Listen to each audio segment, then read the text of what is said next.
Carbohydrate বলতে এমনি আমরা যেগুলো নাম জানি গ্লুকোজ, সুক্রোজ, ফ্রুক্টোজ, সেন্সার, সেলুলোজ, এগুলো কিন্তু সকলে এক এক প্রকারের কার্বোহাইড্রেট।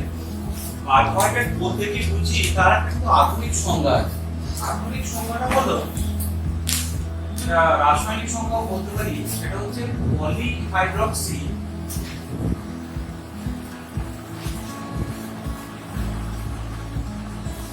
অ্যালডিহাইড বা কিটোন, মানে একাধিক ওই গ্রুপযুক্ত অ্যালডিহাইড বা কিটোন যৌগগুলোকে কার্বোহাইড্রেট বলে।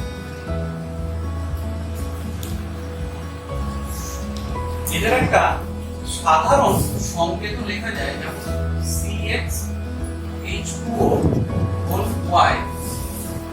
বা কোথাও এটাকে লেখা যায় CnH2O বলেন n not equal to 0, n সমান ধরো 1 2 3 এরকম পূর্ণ সংখ্যাগুলো হতে পারে, অথবা CxH2O হল y সংকেত বিশিষ্ট যৌগগুলোকে আমরা কার্বোহাইড্রেট বলি। যেমন ধর গ্লুকোজের যদি সংকেত লিখতে বলে,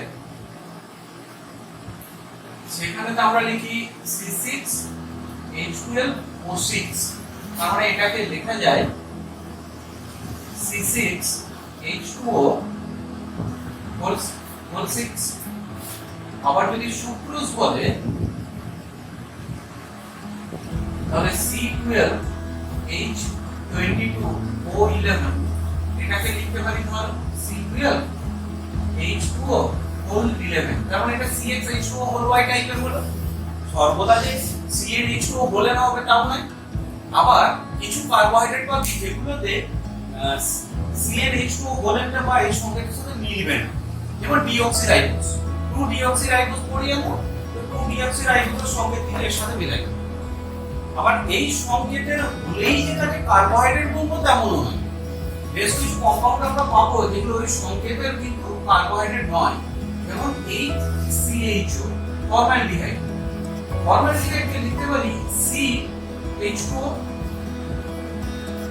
আবার ধর অ্যাসিটিক অ্যাসিড CH3COOH, এটাকে লেখা যায় C2H4O2, দ্যাট ইজ C2H2O2। তাহলে কার্বোহাইড্রেটের সাধারণ সংকেত CxH2O হল y বা CnH2O বলেন, কিন্তু সকল CnH2O বলেন সংকেত বিশিষ্ট যৌগ কিন্তু কার্বোহাইড্রেট নয়। যেমন ধর ফর্মালডিহাইড, যেমন অ্যাসিটিক অ্যাসিড, এগুলো এই সংকেতে ম্যাচ করলেও কার্বোহাইড্রেট নয়। আবার কিছু কার্বোহাইড্রেট আছে যারা এই সংকেতটাতেই আসে না, যেমন ডিঅক্সিরাইবোজ, তাদেরকে এই সংকেতে আমরা নিয়ে আসতে কখনোই পারবো না। তারা কার্বোহাইড্রেটের সাধারণ সংকেত এটা, এবং তার সাথে আমাদেরকে বলতে হবে কি না পলিহাইড্রক্সি অ্যালডিহাইড বা কিটোন যৌগগুলোকে কার্বোহাইড্রেট বলা হয়। এবার পলিহাইড্রক্সি অর্থাৎ জেনারেলাইজ করতে হবে, সংকেত কিছু আসতে হবে।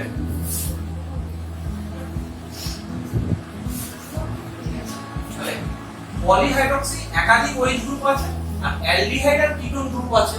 তাহলে এমন হতে পারে পলিহাইড্রক্সি অ্যালডিহাইড, অথবা হতে পারে পলিহাইড্রক্সি কিটোন।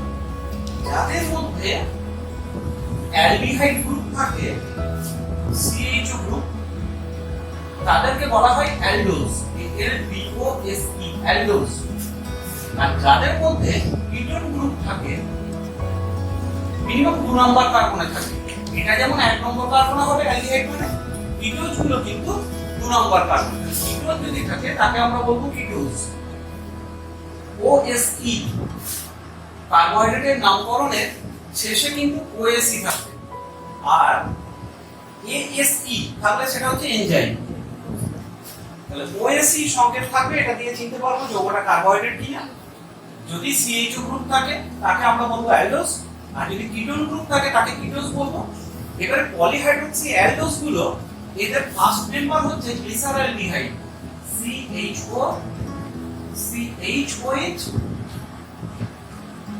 CHOCH, অ্যালডোজ গুলোর প্রথম মেম্বার গ্লিসারলডিহাইড।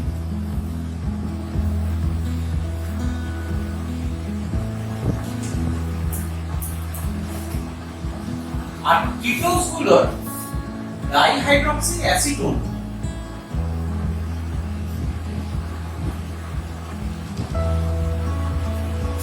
এটাও কিন্তু 1,3 ডাইহাইড্রক্সি অ্যাসিটোন, এটা কিটোজের ফার্স্ট মেম্বার, প্রথম।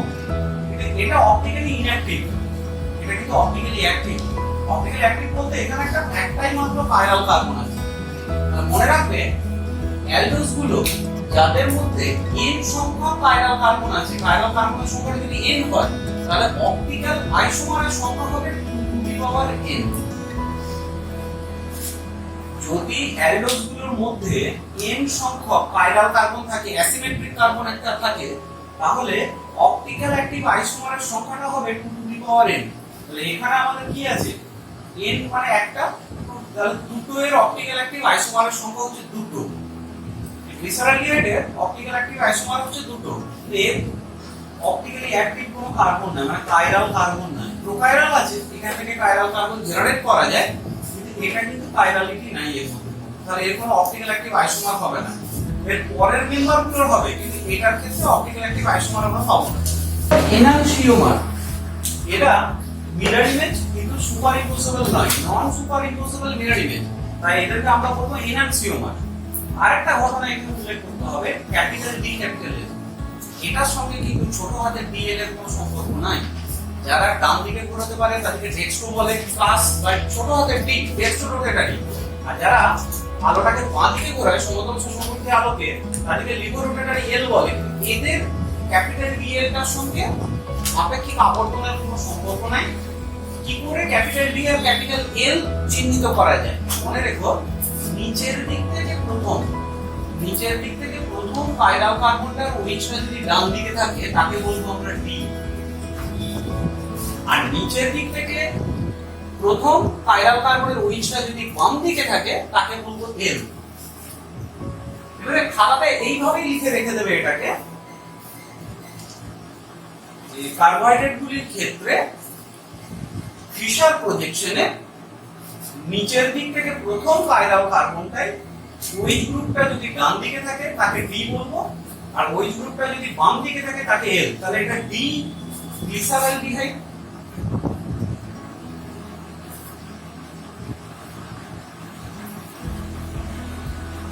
এটা হলো এল গ্লিসারলডিহাইড।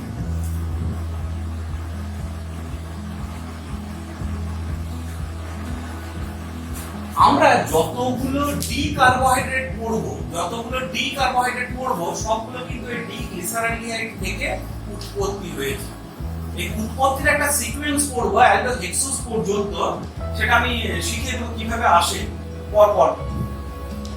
নরমালি মনে রাখবো নিচের দিক থেকে প্রথম ওইচটা অপটিক্যাল অ্যাক্টিভ, সরি কাইরাল ওইচটা যদি ডান দিকে হয় তাহলে ডি, এর সঙ্গে কিন্তু আবারও বলছি প্লাস মাইনাসের কোনো সম্পর্ক নেই।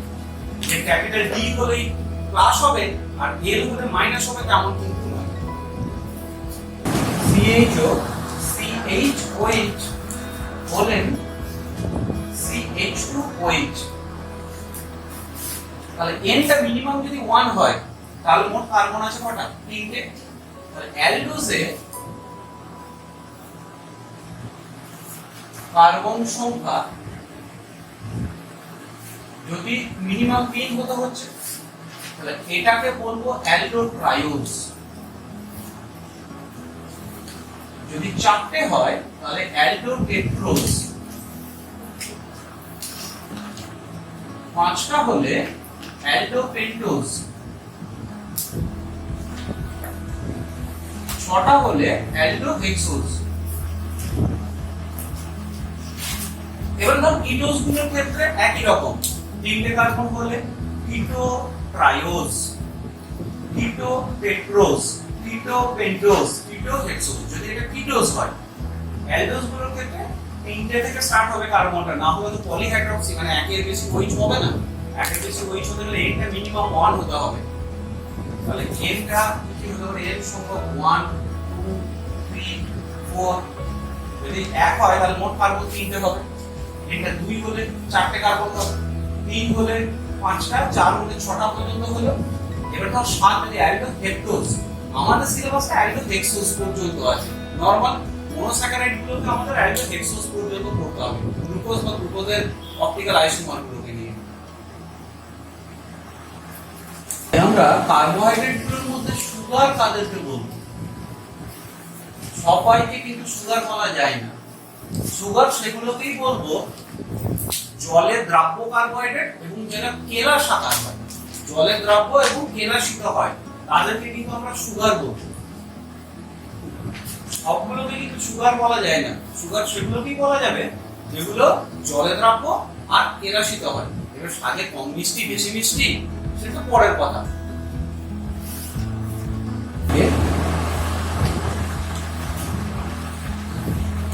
আর একটা রকমের এখন সরল কিছু কার্বোহাইড্রেট হয় যাদের একটাই অণু, আবার একাধিক অণু গ্লাইকোসাইডিক লিঙ্কেজের মাধ্যমে জুড়ে যেও যৌগ তৈরি করে।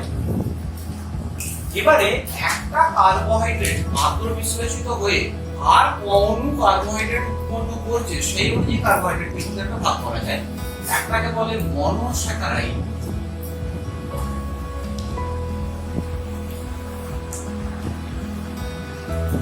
একটাকে বলে ডাইস্যাকারাইড।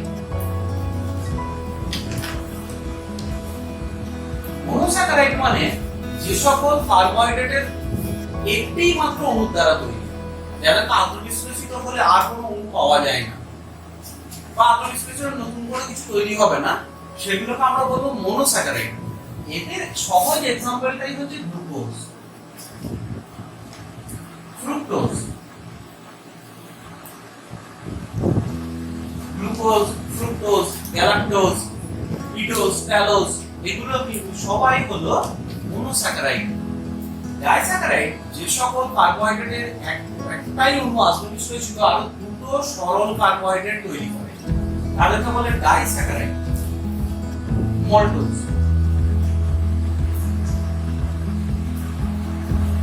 আর এর পরেরটাকে নিয়ে নিতে পারি আমরা পলিস্যাকারাইড, দুই এর বেশি। এটাকে অনেকেই ভাগ করে ট্রাইস্যাকারাইড, টেট্রাস্যাকারাইড, অলিগোস্যাকারাইড, পলিস্যাকারাইড। দুই এর বেশি কার্বোহাইড্রেট যেগুলো আমরা পেয়ে যাব, যেমন সেলুলোজ,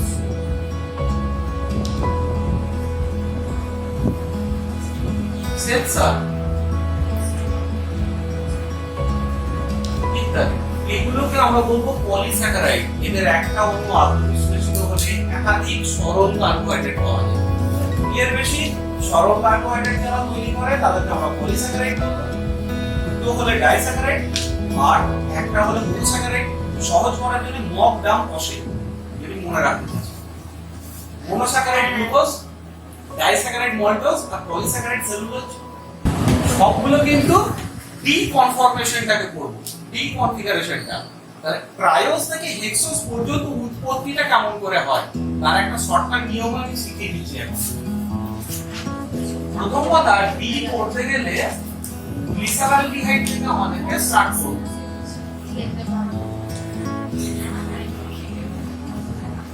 তাহলে এটাকে আমরা বলছি ডি গ্লিসারলডিহাইড।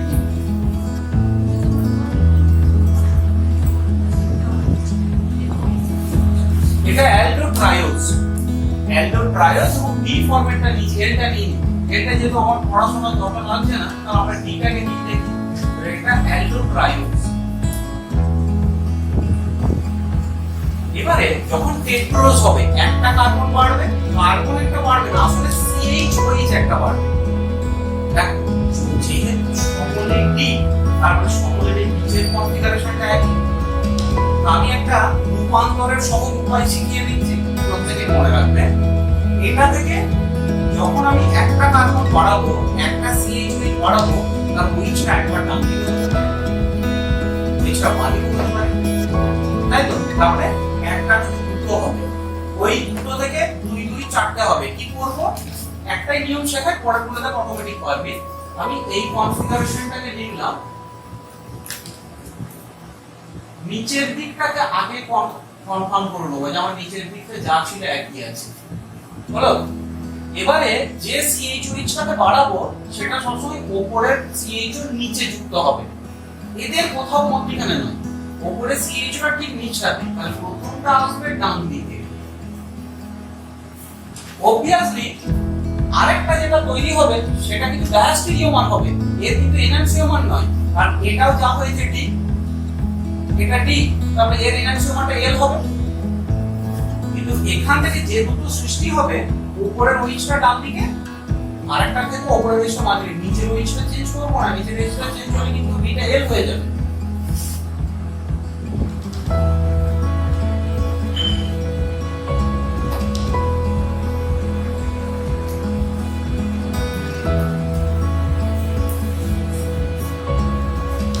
এরা কিন্তু পরস্পর ডায়াস্ট্রিয়মান, এনানসিয়মান নয়। এনানসিয়মানটা কি হবে? বিনারি বেজ কিন্তু নন সুপারইম্পোজ। এরা বিনারি বেজ হলো, এরা প্রত্যেকে ফ্রি, আমি আগে একটা করে ফ্রি তো লিখতেই পারি। এদের তো নাম আছে কিছু, এটার নাম আছে এরাইথ্রোজ বা এরিথ্রোজ।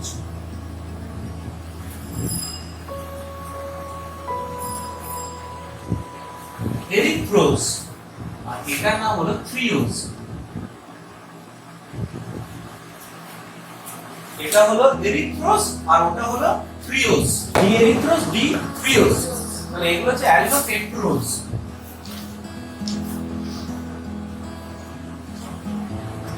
obviously pentose sugar, D pentose চারটে, এর থেকে দুটো, ওর থেকে দুটো।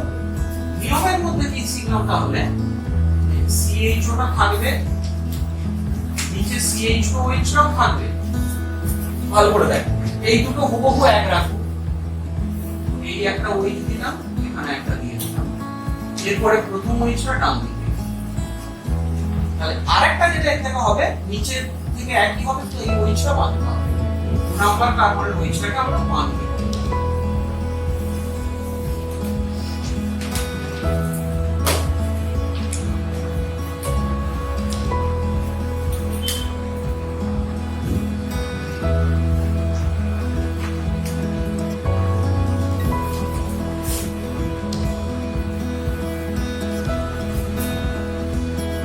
ওটা থেকে ওই দুটো আসবে, এই দুটো কার্বনের কনফিগারেশন একই রেখে C2B যেটা তৈরি হবে সেটা একবার ডান দিকে ওইচ, একবার বাম দিকে ওইচ।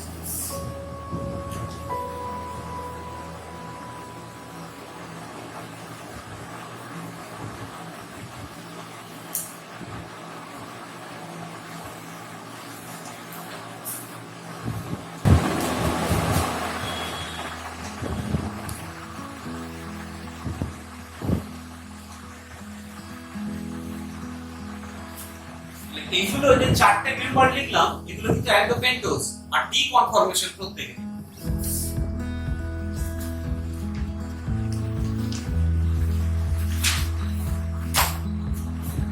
এটার নাম হচ্ছে D ribose,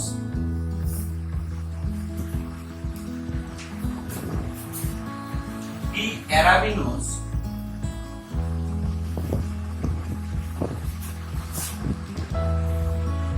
xylose and D-lysose.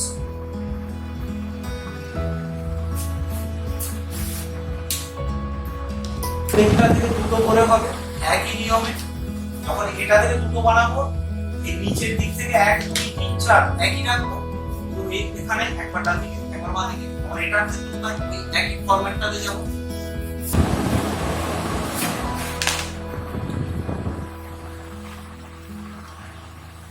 এই নাম মনে রাখার কিন্তু একটা সহজ উপায় আছে আমাদের, গিমিক একটা।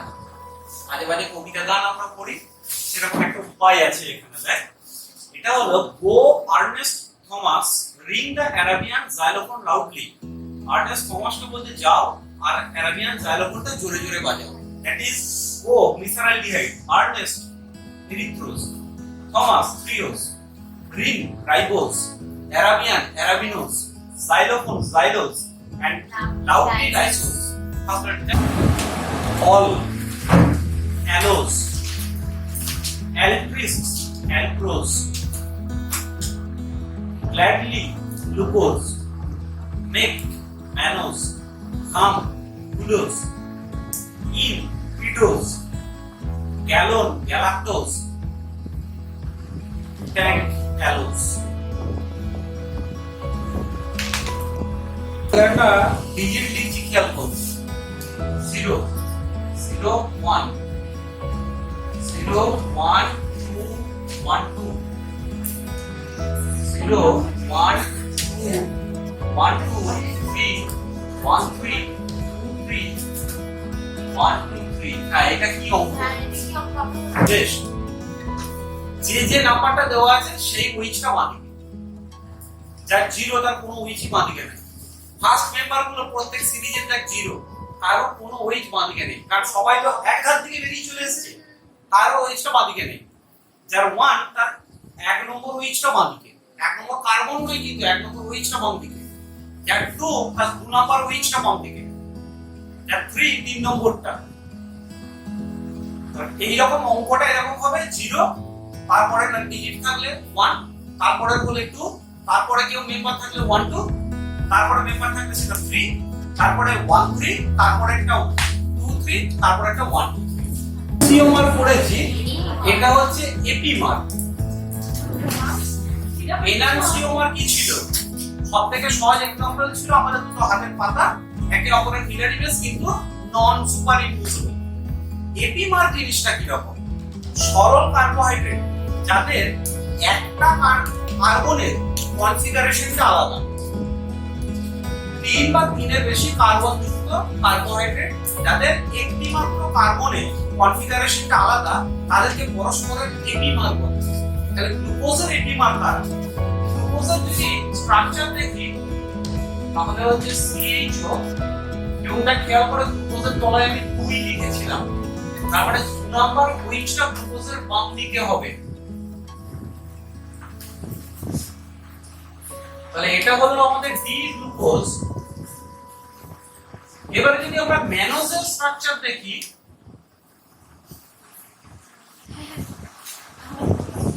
এর 1 আর 2 দুটো কার্বনের উইচ বাম দিকে আছে, 1 নম্বর আর 2 নম্বর উইচ। আর যদি গ্যালাক্টোজ দেখি তাহলে 2 আর 3 নম্বর উইচটা বাম দিকে।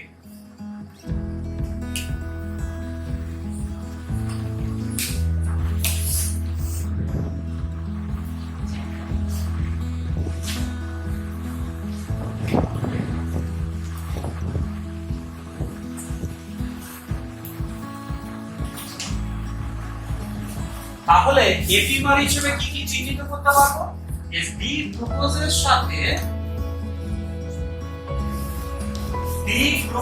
সাথে ডি ম্যানোজ C1 কার্বনে এপিমার। এইভাবেই খাতায় তোমরা এন্ট্রি করবে যে ডি গ্লুকোজের সাথে ডি ম্যানোজ C1 কার্বনে এপিমার। এতে C1 কার্বনটা বাদ দিয়ে পুরো স্ট্রাকচারটা এক। Sorry, C2 কার্বনে epimer. ডি গ্লুকোজের সাথে D mannose C2 কার্বনে epimer. কার্বনটা number হচ্ছে 2, 1 2 3 4 5 6। এইভাবে যদি কার্বনগুলো নাম্বারিং করে দিই উপর থেকে, তাহলে ডি গ্লুকোজের সাথে ডি ম্যানোজ C2 কার্বনে এপিমার, আর ডি গ্লুকোজের সাথে ডি গ্যালাক্টোজ C4 কার্বনে এপিমার। একটাই মাত্র কার্বনের স্ট্রাকচারের কনফিগারেশনের পার্থক্য থাকবে, তাকে বলবো আমরা পরস্পরের এপিমার। 3 বা তার বেশি কার্বন সংখ্যা থাকবে, একটাই মাত্র কার্বনের কনফিগারেশনটা আলাদা, সেক্ষেত্রে আমরা বলবো এপিমার পরস্পরের। এবার ডি গ্লুকোজ আর ডি ম্যানোজ C2 কার্বনের স্ট্রাকচারটা আলাদা, তাহলে D glucose D mannose epimer, আবার D glucose D galactose C4 কার্বনে এপিমার।